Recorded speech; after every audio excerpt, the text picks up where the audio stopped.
Hey folks, thanks for watching my monologue. I'd like to encourage you to visit Guns Etc. They're strong supporters of our president and the principles our country was founded upon.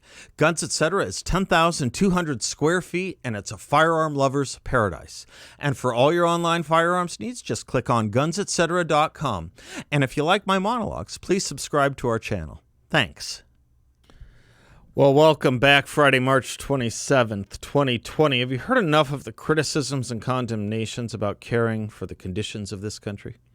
Conditions that embrace the whole country, including our countrymen, but the left has tried to prescind away, telling us we care. To borrow from Joe Scarborough, but I could evidence so many more about corporations than people. I suppose this is why I don't love talking about the economy per se right now in times of crisis, but I do delight in reminding that the root of the word economy is from the Greek oikonomia, which means household management. And whenever I think or talk of the economy, that's what I think of. Families and households, communities. We all do. Listen to the callers this past week. How many have called in to thank the truckers and the grocery store workers and clerks? So many. And why do we thank them? 3 reasons primarily. A, they are our fellow Americans.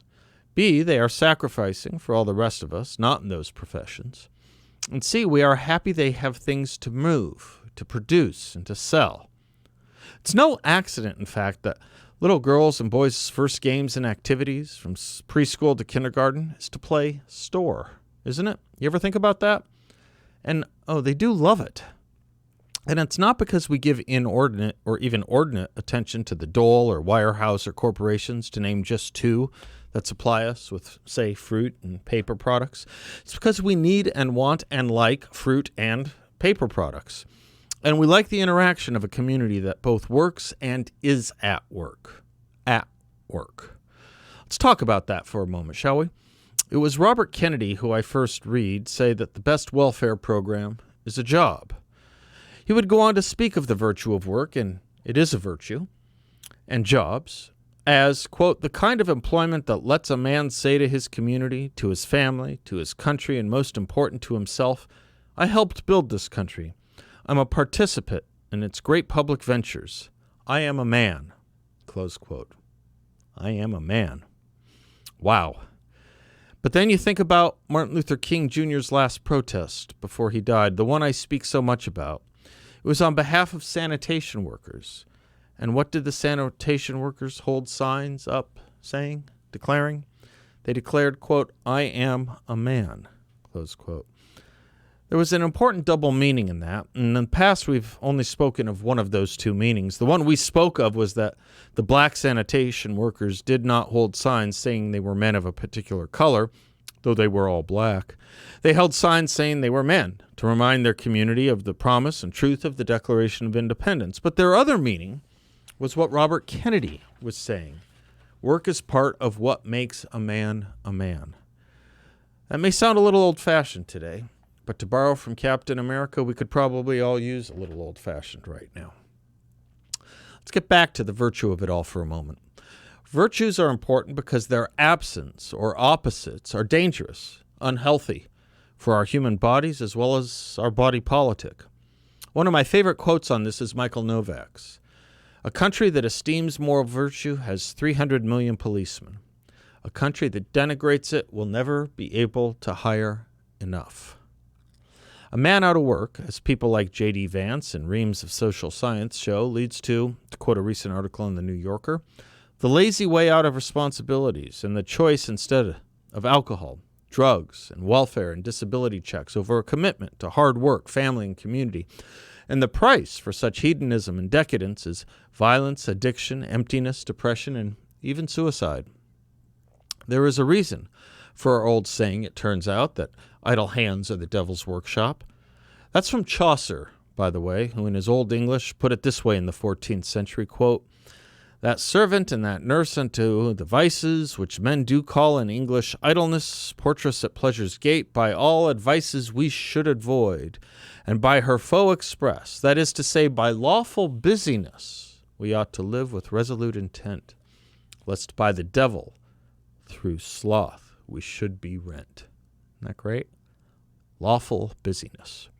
perhaps without knowing it, or perhaps forgotten, is why industriousness is encouraged at a young age, either by playing store or even the old childhood lemonade stand. It's not just fun for the kids, it's a moral lesson. Again, one they enjoy, endemically, congenitally, for a reason, a series of reasons, really.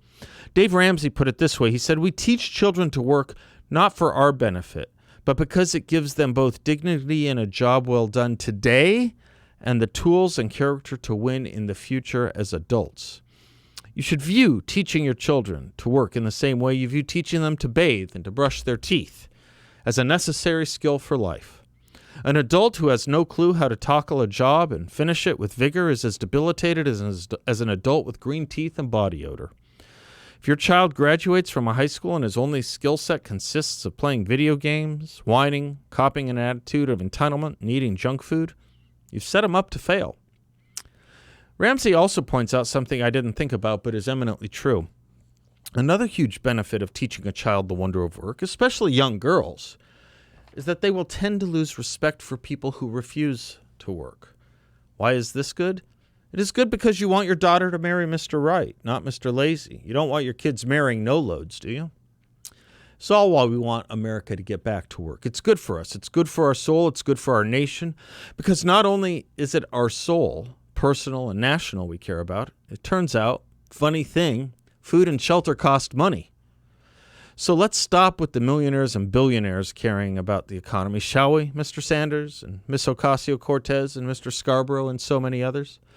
As my producer said to me today when I asked about a friend of his who's a hotel clerk, his hours were shrunk down to 10 a week, and he's not happy about it, which is strange, my producer said, because I only thought millionaires and billionaires cared about the economy right now. That statement, Bill, thank you, is worth a volume of logic. A listener sent me a reading from Paul Harvey called The Testing Time. Do you know it? Is there a better phrase for what we are in now? I'm going to stop calling it a crisis. I'm going to call it testing time. In that talk of Mr. Harvey's, he spoke of how this country was built. He spoke of the pioneer. That word, by the way, comes from the notion of a foot soldier. Is anyone a harder worker than a foot soldier? In any event, he said the pioneer who built this country, quote, didn't demand that somebody else take care of him if he got ill or got old. There was an old-fashioned philosophy in those days that a man was supposed to provide for his own and for his own future. He didn't demand a maximum amount of money for a minimum amount of work, nor did he expect pay for no work at all, come to think of it. He didn't demand anything. That hard-handed pioneer, he just looked out there at the rolling plains stretching away to the tall green mountains, and he lifted his eyes to the blue skies and he said, "Thank you, God. Now I can take it from here." Now that spirit isn't dead in our country. It's dormant. It's been discredited in some circles, driven underground, but it isn't dead. It's just a few seasons ago, politicians baiting their hooks with free barbecue and trading a Ponzi promise for votes began telling us, we don't want opportunity anymore. We want security. We want security, they said. They said it so often. That's how he used to talk, remember? They said it so often. We came to believe them, and we wanted security, and they gave us chains, and we were secure suddenly with our constitutional guarantees depleted and our national character eroded away. Close quote. Hell of a man, that Paul Harvey, no? He reminded us that there are storms in life, and they are part of natural life. How are we going to handle that? How are we going to handle this? How are we going to ride this storm and pass this test? Have we become so soft that our vim and vigor can be completely sucked out of us within 10 days of a concerted media frenzy that is so invested in bad news and anti-Republican Party sentiment and anti-Trumpism that it can create one big safe space where we must all retreat to cuddle rooms, such that when our president pushes and pushes and pushes to move to end this storm as quickly as possible so we can all go back to work and normalcy, he and we are denounced as cold capitalists who don't care about life, human life? Is that what our culture and society have come to? I don't think so. It's not cold-hearted or hard-hearted to care about our individual souls as much as our physical bodies.